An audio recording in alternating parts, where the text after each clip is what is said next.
Hello friends, in this video we are going to discuss simplex method of solving linear programming problem। तो simplex method हम लोग पढ़ेंगे।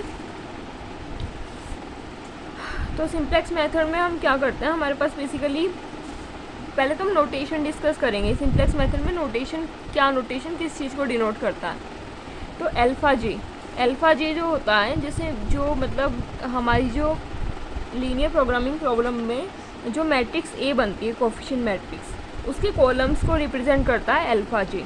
Alpha 1 alpha 2 जो ये matrix है ना, ये कोफिशिएंट मैट्रिक्स, इसके कॉलम्स होते हैं alpha 1 alpha 2 and so on alpha n plus m।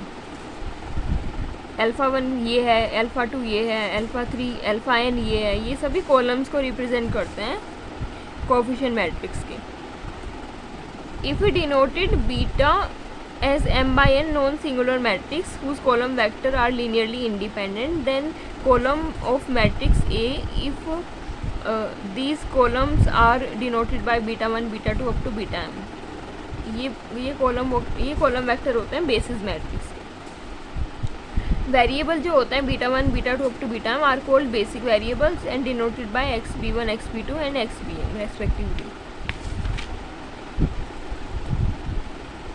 जैसे कि ये जो हमारी मैट्रिक्स होती है, ये इतनी मैट्रिक्स तो हमारी पहले से थी कॉलम मैट्रिक्स, और ये जो होती है ये हम सरप्लस और सिलेक्ट वेरिएबल ऐड करते हैं, उसकी वजह से ये इतनी मैट्रिक्स जब बनती है। वो जो हम क्वेश्चन करेंगे तो समझ में आ जाएगा।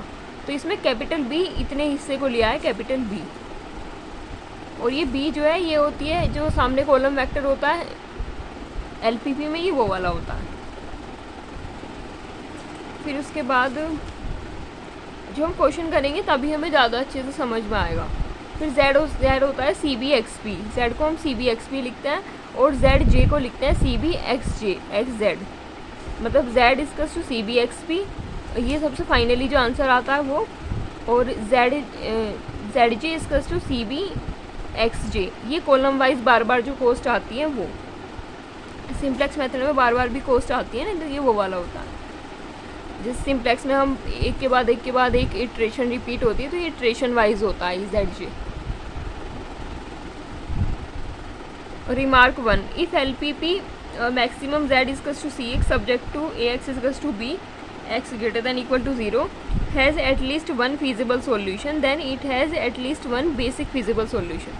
अगर इसके पास फीजिबल सॉल्यूशन होगा एटलीस्ट वन, तो इसके पास बेसिक फीजिबल सॉल्यूशन भी होगा at least one. If a LPP has at least one optimal solution, then at least one basic feasible solution must be optimal। मतलब अगर इसके पास ऑप्टीमल सॉल्यूशन है तो जितने भी बेसिक फिजिबल सॉल्यूशन है उन बेसिक फिजिबल में से एक ना एक, कम से कम एक ऑप्टीमल ज़रूर होगा। अब तरीका देखते हैं कि हम लोग सिंप्लेक्स मेथड अप्लाई कैसे करते हैं क्वेश्चन में। तो सबसे पहले हमारे पास मिनिमम z होता है c1 x1 plus c2 x2 and so on cn xn। If the problem is of minimization, we convert it into maximization problem। अगर प्रॉब्लम मिनिमाइजेशन की होती है हम उसे मैक्सिमाइजेशन में कन्वर्ट करते हैं।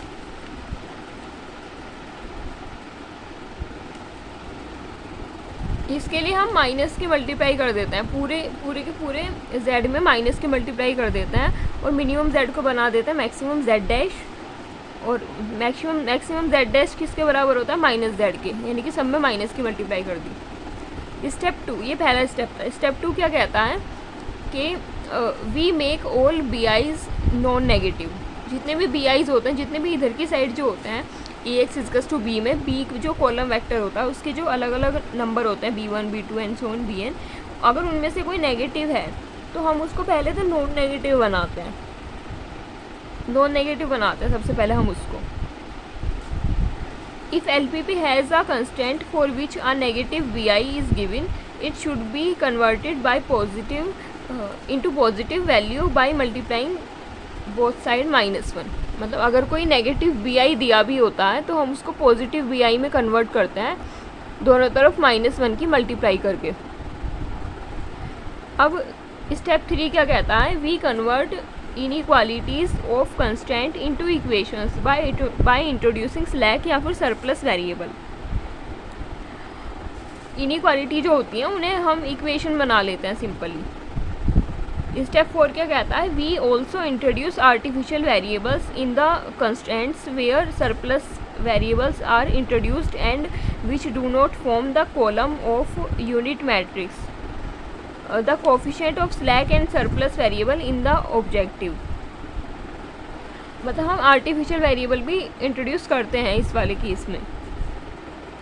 अगला क्या कहता है, we find initial basic feasible solution if artificial variables are introduced in the LPP. हम initial basic feasible solution find करते हैं अगर artificial variable are introduced in LPP. अगर आर्टिफिशियल वेरिएबल इंट्रोड्यूस हो तो हम फाइंड करते हैं initial basic feasible solution. Then we use two phase method और big M method for solving such problems. और तब आर्टिफिशियल वेरिएबल यूज़ करने के बाद हम ऐसी प्रॉब्लम्स को बिग एम या फिर बिग एम मेथड या फिर टू फेज मेथड से सॉल्व करते हैं, उससे सिंपल वाली सिंप्लेक्स से सॉल्व नहीं करते। We construct the starting simplex table if the constant less than equal to sign then LPP is standard form is given by. अगर हमारी सारी की सारी इनइक्वालिटी इस फॉर्म की है लेस देन इक्वल टू, तो हमारी जो स्टैंडर्ड एलपीपी है वो इस टाइप की होती है, maximum of Z c1x1 plus c2x2 and so on cn plus ये वो वेरिएबल है xn+1 जो हमने सरप्लस या स्लैक अलग से ऐड किए होंगे। फिर इसके रिस्पेक्ट में हमारी जो इक्वेशन पूरा सिस्टम ऑफ इक्वेशन है वो ये हो जाता है। ये इतना हिस्सा तो मैं पहले गिवन था a1x1 plus a11x1 plus a12x2 and so on a1n xn plus ये 1 इंटू ये वाला वेरिएबल यहाँ पे ऐड किया होगा और ये वाला यहाँ पे ऐड किया होगा, तो उनके कॉरस्पॉन्डिंग एक बहुत बड़ा कॉलम वेक्टर बन जाता है हमारे, मतलब एक पूरा ये पूरी इक्वेशंस बन के आती है हमारे पास। ये इक्वेशंस होती हैं इनइक्वालिटी में। फिर ये इक्वेशंस के रेस्पेक्ट में हमारी जो ये ऐसे टेबल बनती है कि C J C1 C2 up to Cn यहाँ लिखते हैं। तो बेसिकली क्वेश्चन में जो हमें ये गिवन होता है ना, जो क्वेश्चन में ये चीज़ें होती हैं C1 C2 and so on Cn, इनको तो हम सबसे पहले यहाँ पे लिख लेते हैं, यहाँ पे लिख लेते हैं सबको। फिर Cn+1 Cn+2 एंड Cn+m, इन सभी को भी, क्योंकि जो हम एक्स्ट्रा वेरिएबल ऐड करते हैं उन्हें 0 इंटू 0 करके ऐड करते हैं, तो इन सभी को 0 0 0 ही लिख देते हैं क्वेश्चन में। फिर यहाँ पे b लिखे हैं बेसिक वेरिएबल्स, जो हम शुरू में बेसिक वेरिएबल मानते हैं, उनके कॉरस्पॉन्डिंग उनकी कॉस्ट, फिर उनके कॉरस्पॉन्डिंग b1 मतलब जो b1 b2 उनके कॉरस्पॉन्डिंग वैल्यूज़ हैं। फिर यहाँ पे पूरा का पूरा कॉलम वेक्टर को यहाँ पे जो मतलब कॉलम वेक्टर नहीं कोफिशिएंट मैट्रिक्स को यहाँ पे बिछा दिया। फिर हम क्या करते हैं, हम डेल्टा 1 डेल्टा 2 डेल्टा की ये डेल्टा फाइंड करते हैं। जो भी डेल्टा नेगेटिव, एक मिनट मुझे देखना पड़ेगा, ये रहा, we calculate net evaluation delta J for each variable X J by using the formula this. इस फॉर्मूले को यूज़ करके हम डेल्टा जे फाइंड करते हैं। तो डेल्टा जे कैसे फाइंड करते हैं हम, डेल्टा जे ऐसे फाइंड करते हैं कि जैसे यहाँ पे लिखा है सी जे माइनस सी बी एक्स जे, तो सी जे माइनस जेड जे क्या होता है सी बी एक्स जे। अब एक्चुअली जब हम क्वेश्चन करेंगे तो शायद हमें ज़्यादा अच्छे से समझ में आएगा। अब पूरी कैलकुलेशन करने के बाद हम ऑप्टिमलिटी टेस्टिंग कैसे करते हैं, अगर सभी डेल्टा जे नेट इवेल्युएशन जो डेल्टा जे होता है अगर सभी के सभी लेस देन इक्वल टू 0 हैं, if any delta J for non basic variable is also 0, then alternative optimal solution will be exist with same value of z।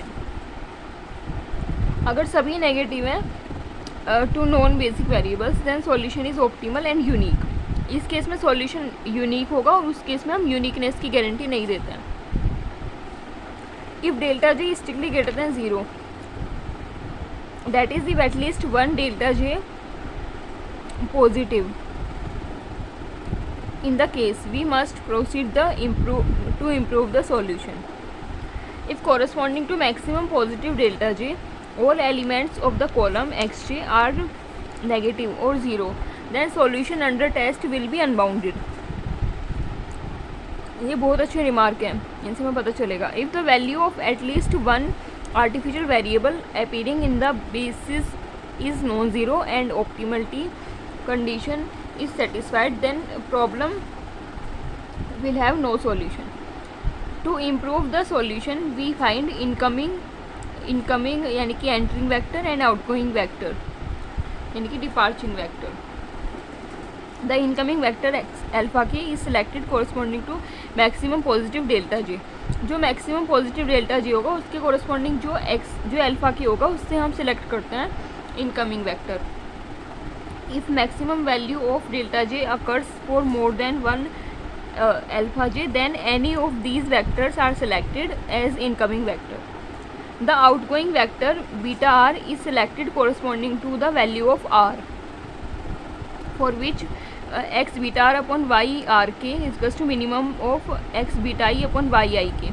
इस ratio से चेक करते हैं, जिसका रेशो जो मिनिमम होता है इन रेशोज़ में से उसी को ही बना लेते हैं इनकमिंग वेक्टर.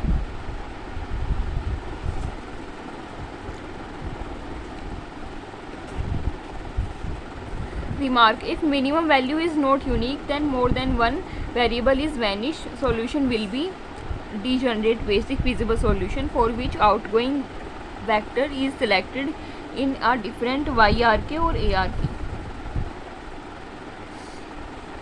अगला है the element of YRK or ARK at the iteration point of coming and outgoing vector is called key element या pivot element.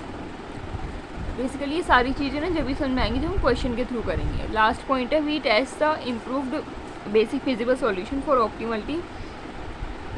If it is not optimum we repeat step 7 and 8 until we obtain the optimal solution. तो हम question की help से देखते हैं कि actual में हम करना क्या चाह रहे हैं क्वेश्चन में. सबसे पहले ये हमारे पास ये हमारे पास लीनियर प्रोग्रामिंग प्रॉब्लम है. इसको हमें सिंप्लेक्स मेथड से सॉल्व करना. तो z is equals to 40x1 plus 35x2 subject to 2x1 plus 3x2 less than equal to 60, 4x1 plus 3x2 less than equal to 96, x1 x2 greater than equal to 0. तो सबसे पहला step क्या होता है हम लोगों का? सबसे पहले स्टेप में इसका जो एक क्वेश्चन है इस क्वेश्चन को हम नेक्स्ट वीडियो में सॉल्व करेंगे.